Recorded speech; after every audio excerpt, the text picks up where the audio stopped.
Amigos, estoy nuevamente con la doctora Rosa Eugenia Chávez, que sabe mucho, le quiero mucho y la respeto mucho. Gracias, querida. Rosa Eugenia, preciosa. A ver, el día 16 de abril en todo el mundo es el Día Mundial de la Voz.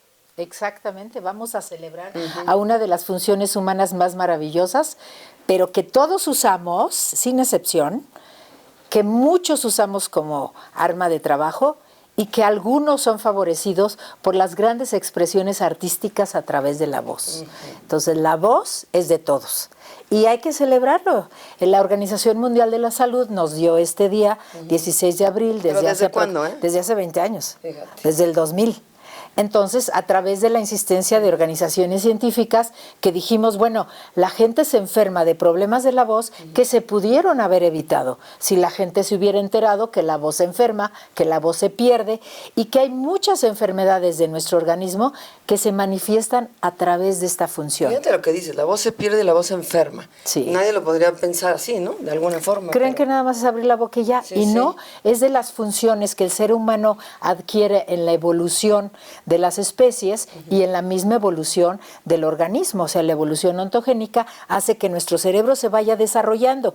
Por eso es tan importante seguir estimulando al cerebro para que nosotros sigamos desarrollándonos. Porque si no hablamos, si no usamos nuestra voz correctamente, pues todo se va a ir perdiendo dentro de esa evolución del ser humano. Y además dices que con la voz puedes saber ciertas enfermedades, ¿verdad? Muchas enfermedades. Por ejemplo, si nosotros tenemos el nervio que mueve a las cuerdas vocales, se ve alterado por una tumoración en cráneo, por cáncer en pulmones, por cáncer en tiroides, o por enfermedades neurológicas o por una gripe, entonces nos avisa que algo está pasando.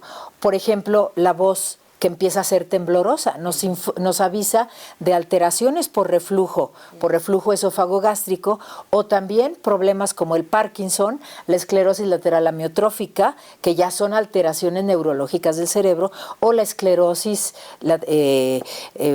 amiotrófica y también la esclerosis múltiple, que poco a poco se empieza la voz a perder su estabilidad y empieza a ser una voz temblorosa. Nos avisa también de alteraciones de tiroides, cuando hay hipertiroidismo o hipotiroidismo, de problemas de glándulas suprarrenales, porque la cortisona, el cortisol que nosotros producimos, también puede tener efectos. Entonces hay muchísimas cosas. O sea, que tú recomendarías, por ejemplo, que la gente se fuera a checar como los ojos una vez al año, también la voz. Sí. Más que nada detectar sí. Los grupos de alto riesgo, que son los profesionales de la voz, todos los que usan su voz como instrumento de trabajo, obviamente los grupos de voz artística, actores, cantantes, locutores, pero también la población general. Cuando nota un cambio en la voz, por pequeño que sea, se tiene que checar la voz. Y las personas de edad avanzada, a partir de los 60 años, sí tienen que tener un chequeo en las cuerdas vocales, porque de repente la gente habla menos, canta menos, oye menos y entonces las cuerdas se van atrofiando. Y son dos musculitos que hay que estar checando. La población, cuando tiene una voz clara, brillante, sin cambios en el volumen y con sus tonos correctos, graves, agudos, medios, pues no necesita estarse checando. Pero si hay algún cambio después de una gripa de 2-3 días y se queda ronco, no, pues es que así es mi voz ronca, hay que checarse. Los niños hay que checarlos cuando tienen una voz ronca, porque eso no es normal. Sí. ¿Hasta qué punto es normal que te vaya cambiando la voz? Porque yo siento que a todo mundo le va cambiando la voz eventualmente, ¿o no? Bueno, nosotros tenemos en la época de niños las cuerdas vocales, que son dos pequeños musculitos, que son los que se mueven, abren, cierran y ondulan. Al pasar el aire dan la voz. Son muy, muy delgaditas las cuerdas. Esas cuerdas van creciendo a través de la infancia y donde viene el crecimiento máximo es cuando entra la pubertad del niño y es el cambio de voz o muda de voz, en donde ya las cuerdas crecen en una forma desmesurada de acuerdo a la herencia que tiene cada quien. Entonces, esa etapa es la voz del adolescente. Después, en la voz del adulto joven es una voz más fresca y el adulto ya maduro puede tener un poquito una voz, digamos, no tan brillante, pero no necesariamente tiene que cambiar la voz. Ahora, las personas de edad avanzada que dejan de usar su voz o que tienen algunas condiciones pulmonares o cardíacas o metabólicas, como por ejemplo las chicas que por la falta de estrógeno nos puede cambiar la voz, pero no necesariamente cambia la voz a todos con la edad. Ah, okay. Hay etapas fisiológicas, como es el cambio de voz, y hay etapas de desgaste, sobre todo porque nosotros necesitamos para la voz un buen aporte de aire, necesitamos un buen corazón y necesitamos unas buenas hormonas. Y cuidarla, por supuesto, si la usamos mucho. Leí mucha información que me hiciste a favor de enviar y me llamó mucho la atención sobre investigaciones fabulosas que decías esto, por ejemplo, que la gente que canta está más protegida de las cuerdas vocales o algo así. Sí, exacto, porque los cantantes al tener una buena técnica y al tener mucha percepción de los pequeños cambios en su canto o en su voz, entonces rápidamente se atiende y va a tener menos problemas. Pero a diferencia de los cantantes, cuando no tienen técnica, por ejemplo, pues muchos de nuestros cantantes... La verdad, hablas con la garganta, ¿no? Exacto, muchos de nuestros cantantes populares que a veces no tienen buena técnica, pueden ser muy talentosos musicalmente hablando, pero si trabajan mucho y no tienen buena técnica, entonces se pueden lastimar. Claro. Y por otro lado, pues sí, es como el coche lo llevamos al taller cada 6 meses o cada año, y las personas que trabajamos con nuestra voz nos tenemos que checar igual, mantenimiento, cuidados y ver cómo está nuestro instrumento de trabajo. Es muy importante. El cantante, por tener una técnica correcta, la mayoría de las veces, al cantar lo hace bien, pero muchas veces el cantante habla mal, habla, como tú dices, con la garganta, canta bien, pero habla mal y entonces se lastima. Porque el instrumento comunicativo es la laringe. Entonces la laringe te sirve para comunicarte, para trabajar, pero también para cantar. Todos cantamos desde la regadera hasta Bellas Artes, pero bueno.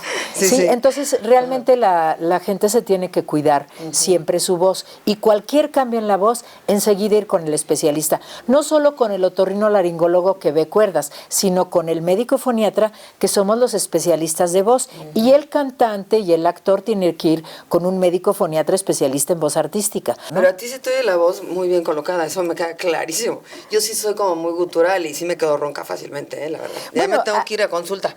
Exacto, tienes que venir a consulta. Pero también depende. Yo hice teatro infantil y teatro juvenil, pero siempre he estado en la música y hago muchos ejercicios y estoy cuidándome todo el tiempo, porque siendo médico de vías respiratorias, pues estoy muy expuesta.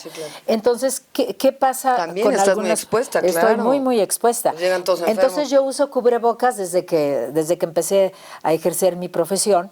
¿Por qué? Porque estoy muy cerca de la boca del paciente examinando todo, pero además el paciente puede toser, estornudar y ya me llegaron a mí todos los virus, bacterias y demás. No queremos hablar de eso. Qué horror, sí. Y por otro lado, realmente la persona que quiere educar su voz, todos podemos educar la voz a tener una voz más clara, más brillante, más colocada, porque eso es una imagen de la personalidad. Una voz agradable siempre va a ser bienvenida. Oye, y hablando de esto de una voz agradable, porque también venía en esto que leí, que las mujeres comúnmente, esto sí se me hizo muy chistoso, que asocias mucho digamos, una cara bonita con la voz bonita. Eso es en caso de mujeres, y en el caso de los hombres no funciona así. Algo así decía el estudio que se había hecho. Sí, totalmente. A ver, ¿qué sucede? ¿Qué tiene que ver? Lo que pasa es que muchas veces la imagen de la voz grave masculina, porque es más grave que la femenina, porque son cuerdas más gruesas, son cuerdas más grandes, son laringes mucho más anchas, entonces es una voz más seductora. Por eso nosotros no tenemos a veces tanta necesidad de conjugar una imagen estética física de un señor a la voz. Una voz enamora, por eso el cantante es el más seductor de todos los músicos y todos los artistas, aunque le duela mucho. Es cierto, es cierto. ¿Y qué pasa con la mujer? La mujer es una voz más aguda, que muchas veces no necesariamente debe de ser una voz seductora. Ahora, en general, estéticamente y musicalmente hablando, pues las mujeres deben de usar más sus tonos medios y sus tonos graves, y no quedarse hablando en los tonos agudos porque quieren ser más modositas o porque quieren ser más simpáticas o más infantiles. O sea, no. No, qué cosa. Entonces, realmente la voz es una imagen de la personalidad, es una imagen que da emociones y se debe de educar para sacarle el mayor provecho posible. Oye, también leí por ahí también estos estudios que cantar con tacones, que había muchas mujeres que no les sale igual la voz y cantan con tacones. ¿Por qué? Porque estaba yo diciendo que el apoyo tiene que ver mucho cuello, ¿no? con el músculo, con el sistema musculoesquelético, y también tiene que ver con toda la alineación de la columna y la alineación de la columna cervical. Y por otro lado, nosotros necesitamos no forzar a los músculos del cuello, porque estos músculos grandes están directamente relacionados con los pequeños músculos que son los que mueven a las cuerdas vocales. Entonces, ¿qué pasa con los tacones? Que cambia nuestra alineación, cambia nuestro apoyo y no necesariamente para bien, puede ser al revés, puede ser para mal. ¿Qué pasa muchas veces en la cantante? Bueno, que quiere estar a la moda y quiere tener tacones, etcétera, Sí. pero debe de aprender a resortear para no perder el apoyo correcto y la alineación de la columna correcta, porque eso tiene que ver mucho con el canto. Incluso yo a los cantantes cuando los veo que cantan sentados son los que cantan, ¿eh? Porque yo realmente a gente que canta más o menos, tú la sientas y no canta igual que parada. Claro, claro. Porque además, bueno, por ejemplo, el cantante que también es actor debe de entrenarse a cantar sentado. El cantante de ópera muchas veces tiene que cantar acostado, de lado, pero siempre se tienen que tener ciertas reglas de funcionamiento para el canto, como es la libertad de la respiración, que es básica para el apoyo, o sea, primero para llenar las bases pulmonares de aire, segundo para que ese apoyo vaya dosificando muy lentamente como va saliendo el aire a través de nuestras cuerdas. Por ejemplo, un Pavarotti, pues que sostenía, o un José José que sostenía 25, 30 segundos una nota en perfectas condiciones.